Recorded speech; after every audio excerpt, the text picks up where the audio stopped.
സുഹൃത്തുക്കൾ നമസ്കാരം. Traders അരീനയുടെ post market റിപ്പോർട്ടിലേക്ക് ഏവർക്കും സ്വാഗതം. നിങ്ങളോടൊപ്പം ഞാൻ റഷീദ് തായ്ലാർ. ഏറെ ബുദ്ധിമുട്ടുണ്ടാക്കിയ, ഏറെ വിഷമിപ്പിച്ച ഒരു ദിവസമാണ് ഇന്ന് കടന്നുപോയത്. കാരണം ഒരു ട്രേഡറിൻ്റെയും അവരുടേതല്ലാത്ത കുറ്റം കൊണ്ട് ഹ്യൂജ് ലോസിലേക്ക് പോകുന്ന ഒരവസ്ഥ ഇന്നുണ്ടായി. വളരെയധികം ബുദ്ധിമുട്ടുണ്ട്. കാരണം കൂടെ ട്രേഡ് ചെയ്യുന്ന ആൾക്കാരുടെ അവരുടെ ഒരു അബദ്ധം കൊണ്ടും അല്ലാതെ അവർക്ക് ലക്ഷങ്ങളുടെ നഷ്ടം വരുന്നത് കാണുമ്പോൾ നമുക്ക് ഓരോരുത്തർക്കും, ട്രേഡ് ചെയ്യുന്ന ഓരോരുത്തർക്കും അത് വിഷമം ഉണ്ടാക്കുന്നതാണ്. ഇതിൻ്റെ പിന്നിൽ ബ്രോക്കറിൻ്റെ ടെർമിനലിലാണോ അതോ എക്സ്ചേഞ്ചിലാണോ, എവിടെയാണ് ടെക്നിക്കൽ ഗ്ലിച്ച് വന്നത് എന്നത് നമ്മളെ സംബന്ധിച്ചിടത്തോളം ഒരു പ്രശ്നമല്ല.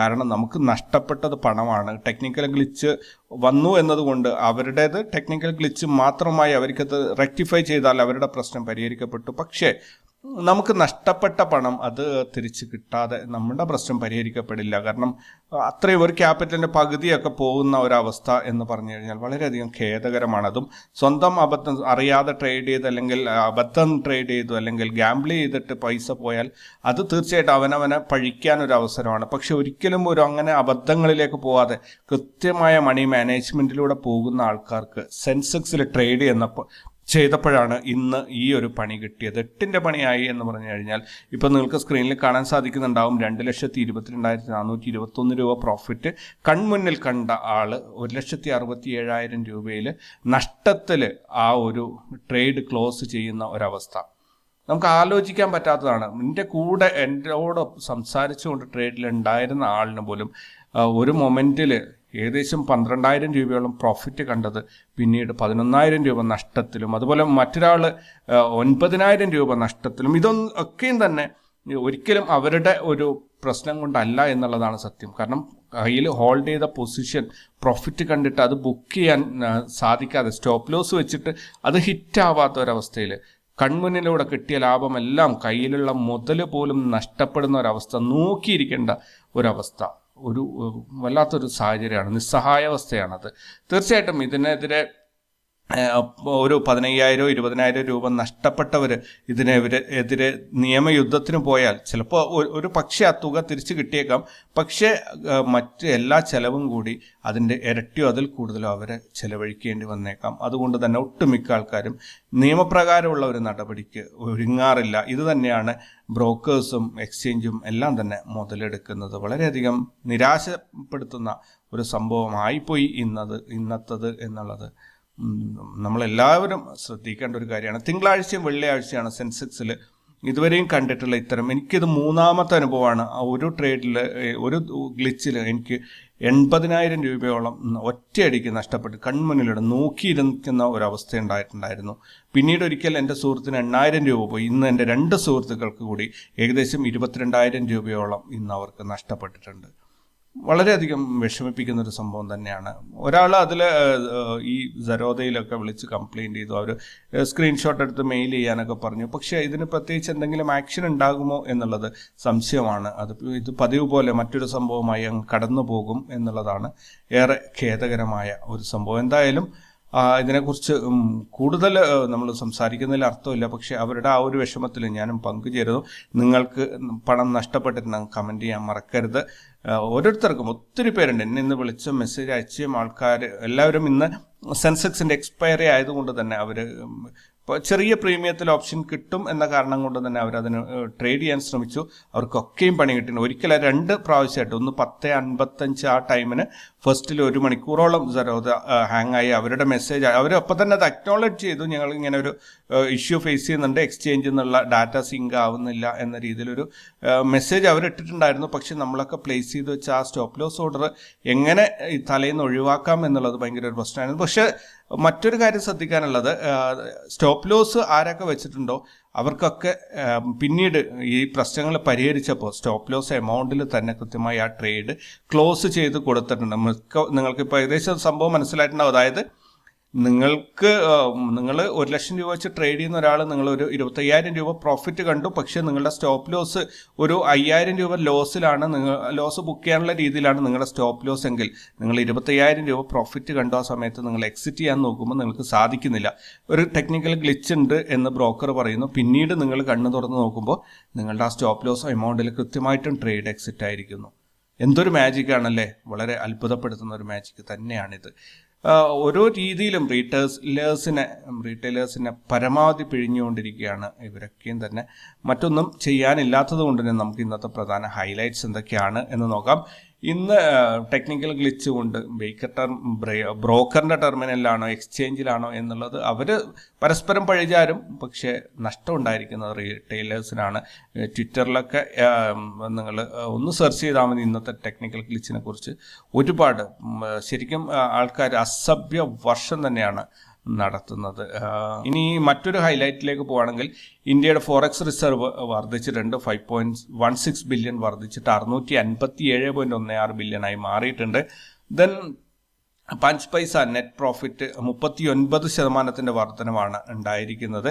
മികച്ച ഒരു മുന്നേറ്റമാണ്. HCL ടെക്കിന് Q1 റിസൾട്ട് വന്നിട്ടുണ്ട്. നെറ്റ് പ്രോഫിറ്റ് 20% വർധനമാണ് രേഖപ്പെടുത്തിയിരിക്കുന്നത്. Retail inflation സർവകാല റെക്കോർഡിലേക്ക് വർദ്ധിച്ചിരിക്കുകയാണ്. 5.08% ഈ ജൂണിൽ വന്നിരിക്കുന്നത്. ഇത്രയൊക്കെയാണ് ന്യൂസ് ഹൈലൈറ്റ്സ് ഉള്ളത്. ദെൻ ഗ്ലോബൽ മാർക്കറ്റിലേക്ക് പോവുകയാണെങ്കിൽ US മാർക്കറ്റ് ക്ലിയർലി ബുള്ളിഷാണ് പോയിക്കൊണ്ടിരിക്കുന്നത്. യൂറോപ്യൻ മാർക്കറ്റും ബുള്ളിഷാണ്.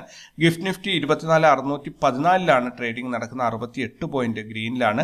നിക്കി 1000 പോയിന്റ് റെഡിലാണ്. Hang Seng 461 point ഗ്രീനിലാണ്. ഇനി ഇന്ത്യൻ മാർക്കറ്റിലേക്ക് വരികയാണെങ്കിൽ നിഫ്റ്റി ഇന്ന് 72 പോയിന്റിന്റെ ഗ്യാപ്പ് അപ്പ് ഓപ്പണിംഗ് ആയിരുന്നു. 261 പോയിന്റിന്റെ അഥവാ 1.07% ഇൻട്രാഡേ മൂവ്മെന്റ് ആണ് ഇന്ന് കിട്ടിയത്. ഇന്ന് ഓപ്പണായി 24,388 നിന്ന് 114 പോയിന്റ് ലാഭത്തിൽ 24,502 ഇന്ന് മാർക്കറ്റ് ക്ലോസ് ചെയ്തിരിക്കുന്നത്. നിഫ്റ്റി 50 50 സ്റ്റോക്കുകളിൽ 28 ലാഭത്തിലും 22 നഷ്ടത്തിലുമാണ് അവസാനിച്ചിരിക്കുന്നത്. TCS, Wipro, HCL tech, Infy തുടങ്ങിയ ടെക് സ്റ്റോക്കുകളെല്ലാം തന്നെ ഇന്ന് ലാഭത്തിൽ അവസാനിച്ചിട്ടുണ്ട്. അതേപോലെ Asian paint, Divi's lab, Maruti, Titan തുടങ്ങിയ സ്റ്റോക്കുകളെല്ലാം തന്നെ വലിയ നഷ്ടത്തിൽ ഇന്ന് അവസാനിച്ചിട്ടുണ്ട്. നിഫ്റ്റിയിൽ കഴിഞ്ഞ 5 ട്രേഡിംഗ് ഡേയ്സ് കൊണ്ട് 509 പോയിന്റിന്റെ ഒരു ഗെയിനാണ് കിട്ടിയിരിക്കുന്നത്. ഈ മാസവും അതേ രീതിയിലുള്ള 509 പോയിന്റിന്റെ ഒരു മുന്നേറ്റം തന്നെയാണ്. ഇന്ത്യ വിക്സ് ഇന്ന് 1.93% കുറഞ്ഞിട്ട് 13.73 ക്ലോസ് ചെയ്തിരിക്കുന്നത്. നിഫ്റ്റിയിൽ ഇന്ന് വെർജിൻ CPR ആണ് വന്നിരിക്കുന്നത്. ദെൻ മറ്റ് ഇൻഡെക്സുകൾ നോക്കുകയാണെങ്കിൽ ബാങ്ക് നിഫ്റ്റി ഇന്ന് 6 പോയിന്റ് മുന്നേറ്റത്തിൽ, അതായത് ഒരു ഡോജി ക്രിയേറ്റ് ചെയ്തു എന്ന് തന്നെ പറയാം. 52,279 ക്ലോസ് ചെയ്തു. ഫിൻ നിഫ്റ്റി 2 പോയിന്റ് നഷ്ടത്തിൽ 23,604 ക്ലോസ് ചെയ്തു. സെൻസെക്സ് 425 പോയിന്റ് ലാഭത്തിൽ 80,519 ക്ലോസ് ചെയ്തു.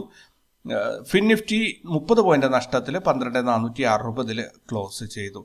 ഇനി ക്രൂഡ് ഓയിലിന്റെ പ്രൈസ് $82.98 വർദ്ധിച്ചിട്ടുണ്ട്. ഗോൾഡ് റേറ്റ് കുറഞ്ഞിരിക്കുന്നു. $2,409 ഇപ്പോഴത്തെ ഗോൾഡ് റേറ്റ്. ഒരു US ഡോളറിന് 83 രൂപ 53 പൈസയാണ് ഇന്നത്തെ വിനിമയ നിരക്ക്. ഇൻസ്റ്റിറ്റ്യൂഷണൽ ആക്ടിവിറ്റീസ് നോക്കുകയാണെങ്കിൽ ഫോറിൻ ഇൻസ്റ്റിറ്റ്യൂഷൻസ് 4,021 കോടിയുടെ നെറ്റ് ബൈയിങ് ആണ് കാഴ്ചവെച്ചത്. അതേസമയത്ത് ഡൊമസ്റ്റിക് ഇൻസ്റ്റിറ്റ്യൂഷൻസ് 1,651 കോടിയുടെ നെറ്റ് സെല്ലിംഗ് ആണ് കാഴ്ചവെച്ചിരിക്കുന്നത്. മൊത്തത്തിൽ 2,370 കോടിയുടെ നെറ്റ് ബൈയിങ് ആണ് മാർക്കറ്റിൽ നടന്നത്. ഈ മാസം ഇതുവരെയായിട്ട് ഫോറിൻ ഇൻസ്റ്റിറ്റ്യൂഷൻസ് 10,718 കോടിയുടെ ബൈയിങ് നടത്തി. ഡൊമസ്റ്റിക് ഇൻസ്റ്റിറ്റ്യൂഷൻസ് 5,005 കോടിയുടെ ബൈയിങ് നടത്തിയിരിക്കുന്നു. അതുവഴി 15,724 കോടിയുടെ നെറ്റ് ബൈയിങ് ആണ് ഈ മാസം നടന്നിരിക്കുന്നത്.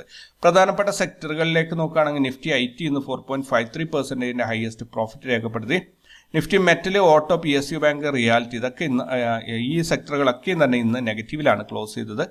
ETF-ലേക്ക് പോവുകയാണെങ്കിൽ ഇന്ന് ITBs, ഗോൾഡ് ബീസ്, നിഫ്റ്റി ബീസ് ഈ 3 ബീസ് മാത്രമാണ് പോസിറ്റീവിൽ അവസാനിച്ചിട്ടുള്ളത്. ബാക്കിയെല്ലാം തന്നെ നെഗറ്റീവിലാണ് ക്ലോസ് ചെയ്തിരിക്കുന്നത്. പ്രധാനപ്പെട്ട സ്റ്റോക്കുകളിലേക്ക് വരികയാണെങ്കിൽ TCS ഇന്ന് 6.59% ഉയർന്ന ലാഭം രേഖപ്പെടുത്തി. കാരണം ഇന്നലെ നല്ല പ്രോഫിറ്റ് അത് റിപ്പോർട്ട് ചെയ്തിരുന്നു. അതേസമയത്ത് PFC 2.65% ഹയസ്റ്റ് ലോസും രേഖപ്പെടുത്തിയിട്ടുണ്ട്. TCS, Mphasis, Wipro, Persistent, HCL tech, Infy, tech Mahindra, doctor Reddy, Shriram finance, Tata consumer, AU bank, Axis bank ഇത്രയും സ്റ്റോക്കുകൾ ഉയർന്ന ലാഭത്തിൽ അവസാനിച്ചപ്പോൾ PFC, bank Baroda, Hind petrol, Laurus labs, Astral, Bandhan bank, Chola finance, TVS motors, REC limited, PNB, Ind hotel, Bharat forge ഇത്രയും സ്റ്റോക്കുകൾ ഉയർന്ന നഷ്ടത്തിലും അവസാനിച്ചു.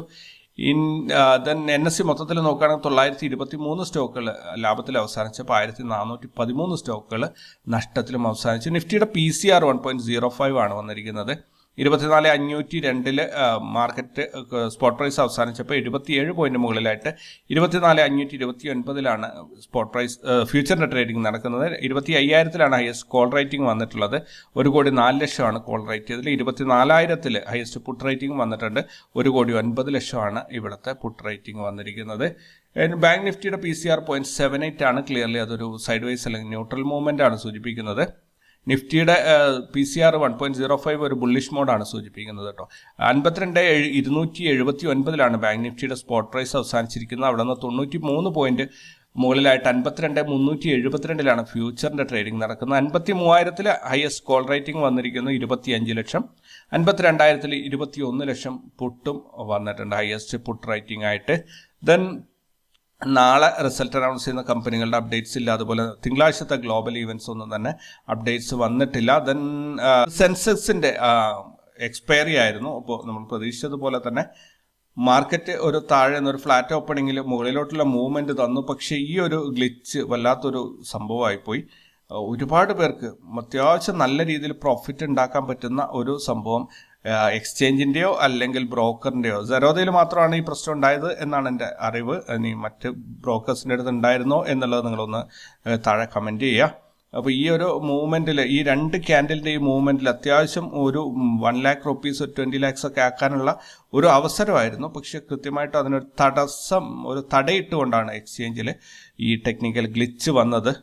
മറ്റൊന്നും ചെയ്യാനില്ല, നോക്കിയിരിക്കുക എന്നുള്ളത് മാത്രമായിരുന്നു യൂസേഴ്സിനെ സംബന്ധിച്ചിടത്തോളം. എന്തായാലും മാർക്കറ്റ് ഇന്നത്തെ ഡേ ഹൈ വരും എന്ന് പ്രതീക്ഷിച്ചിരുന്ന അതേ ലെവലിൽ പോയിട്ട് മാർക്കറ്റ് ക്ലോസ് ചെയ്തിട്ടുണ്ട്. ദെൻ നിഫ്റ്റി 50 നോക്കുകയാണെങ്കിൽ നിഫ്റ്റി 50 ഒരു കൺസോൾട്ടേഷൻ ബ്രേക്ക് ഔട്ട് പോലെയുള്ള ഒരു സംഭവമാണ് ഇപ്പോൾ വന്നിരിക്കുന്നത്. കാരണം കുറച്ച് ദിവസമായിട്ട് ഒരു സൈഡ് വേസ് മാർക്കറ്റിൽ പെട്ടെന്ന് നിന്നൊരു അതിൻ്റെ ആ റേഞ്ചിൻ്റെ ഹൈ കട്ട് ചെയ്ത് മുകളിലോട്ട് കയറിയിട്ടുണ്ട്. ഇനി നാളത്തെ ക്യാൻഡിൽ, അടുത്ത തിങ്കളാഴ്ച വരുന്ന ക്യാൻഡിൽ ഇവിടുന്ന് എൻഗൾഫ് ചെയ്ത് വരുമോ അതോ അതായത് ഞാൻ ഉദ്ദേശിക്കുന്നത് തിങ്കളാഴ്ചത്തെ ക്യാൻഡിൽ ഇതേപോലെ ഒരു ഗ്രീൻ ക്യാൻഡിൽ ഇങ്ങനെ മുകളിൽ വരികയാണെങ്കിൽ തീർച്ചയായിട്ടും റാലി ചെയ്ത് മാർക്കറ്റ് മുകളിലോട്ട് പോകും. അല്ലെങ്കിൽ മറ്റൊരു സാധ്യതയുള്ളത് ഇവിടെ നിന്ന് ഈ രീതിയിൽ പ്രീവിയസ് വന്നിട്ട് ഹൈ ടച്ച് ചെയ്യുന്ന രീതിയിൽ വലിയൊരു ക്യാൻഡിൽ പിന്നെ ഫർദർ അത് താഴോട്ടും പോകും. എന്തായാലും ഏത് വശത്തോട്ട് പോകണം എന്ന് കയ്യാലപ്പുറത്ത് കയറിയിരിക്കുന്ന ഈ നിഫ്റ്റി തന്നെ തീരുമാനിക്കണം. അത് തിങ്കളാഴ്ചത്തോടുകൂടി നമുക്ക് ഏകദേശം അറിയാൻ പറ്റും. സെൻസെക്സിലും അതേ രീതിയിൽ തന്നെയാണ്. സെൻസെക്സിൽ ഇതിൻ്റെ പീക്കിലെത്തിയിട്ടുണ്ട് മാർക്കറ്റ്. അതായത് റാസ് ലെവൽസിൻ്റെ മൂന്നാമത്തെ ലെവൽ ടച്ച് ചെയ്തിട്ടുണ്ട്. 80,994 ഇവിടെ 80,893 വരെ എത്തിയിട്ടുണ്ട്. ഒരു 100 പോയിന്റിൻ്റെ ഒരു ഡിഫറൻസ് ആണ് ഇനി ബാക്കിയുള്ളത്. പക്ഷേ ഈ മാസം 84,132 സെൻസെക്സിൽ പ്രതീക്ഷിക്കുന്ന ഒരു ഹൈ. മിഡ് ക്യാപ്പിൽ ഒരു സൈഡ് വൈസ് തന്നെ പോയിക്കൊണ്ടിരിക്കുകയാണ്. ദെൻ അതിനകത്ത് കൂടുതലൊന്നും പറയാനല്ല. ഇനി ഫിനാൻസ് സെക്ടറിലേക്ക് വരികയാണെങ്കിൽ ബാങ്ക് നിഫ്റ്റി കൺസോൾട്ടേഷൻ അല്ലെങ്കിൽ ഒന്നും അല്ലാത്തൊരവസ്ഥയിൽ ഇങ്ങനെ പോയിക്കൊണ്ട് ഓരോ ദിവസം ഓരോ ഡോജികൾ ക്രിയേറ്റ് ചെയ്ത് ഇങ്ങനെ പോയിക്കൊണ്ടിരിക്കുകയാണ്. ബാങ്ക് എക്സ് അതേ രീതിയിലൊരു കൺസോൾട്ടേഷനിലാണ്. ഇത് കൃത്യമായിട്ടും ബാങ്ക് നിഫ്റ്റിക്ക് ഒരു ഡൗൺ മൂവ്മെൻറ്റ് സൂചിപ്പിക്കുന്നുണ്ടെങ്കിൽ ബാങ്ക് എക്സിൽ അങ്ങനെ ഒരു ഡൗൺ മൂവ്മെൻറ്റ് കാണാൻ സാധിക്കുന്നില്ല. ഫിൻ നിഫ്റ്റി കൃത്യമായൊരു കൺസോൾട്ടേഷനിലാണ്. ഇത് ഒരു NR7 ബ്രേക്ക് ഔട്ടിനായിരിക്കും അല്ലെങ്കിൽ NR7 ഒരു ഫോളിനായിരിക്കും ഇത് കാത്തിരിക്കുന്നത് എന്ന് തോന്നുന്നു. എന്തായാലും ഇത്രയൊക്കെയാണ് ഈ ഒരു വൈകിയ വേളയിൽ നിങ്ങളുടെ മുന്നിൽ അവതരിപ്പിക്കാനുള്ള പോസ്റ്റ് മാർക്കറ്റ് റിപ്പോർട്ട്. ഇന്ന് ഏറെ സ്ട്രെസ്സായ ഒരു ദിവസമായിരുന്നു. കാരണം ഒത്തിരി നേരം ട്രേഡ് ചെയ്യാതെ മാറി നിൽക്കേണ്ട ഒരവസ്ഥ വന്നു. കൂടാതെ ഈ കൂടെയുള്ളവർക്ക് നഷ്ടം വരുമ്പോൾ, പ്രത്യേകിച്ച് വലിയ കോടീശ്വരന്മാരൊന്നും അല്ലാത്ത കേവലം 1000-10,000 കൊണ്ട് മാത്രം ട്രേഡ് ചെയ്യുന്ന ആൾക്കാർക്ക് ഇത്രയും വലിയൊരു നഷ്ടം വരുമ്പോൾ തീർച്ചയായിട്ടും കൂടെ നിൽക്കുന്നവർക്ക് നഷ്ടം വരുമ്പോൾ അത് വലിയൊരു വിഷമം തന്നെയാണ്. എന്തായാലും വരും ദിവസങ്ങളിൽ അവർക്കൊക്കെ അത് റിക്കവറി ചെയ്യാൻ സാധിക്കട്ടെ എന്ന് മാത്രം പ്രാർത്ഥിച്ചുകൊണ്ട് ഈ വീഡിയോ ഇവിടെ അവസാനിപ്പിക്കുന്നു. ഇനി തിങ്കളാഴ്ച കാണാം. Thank you very much.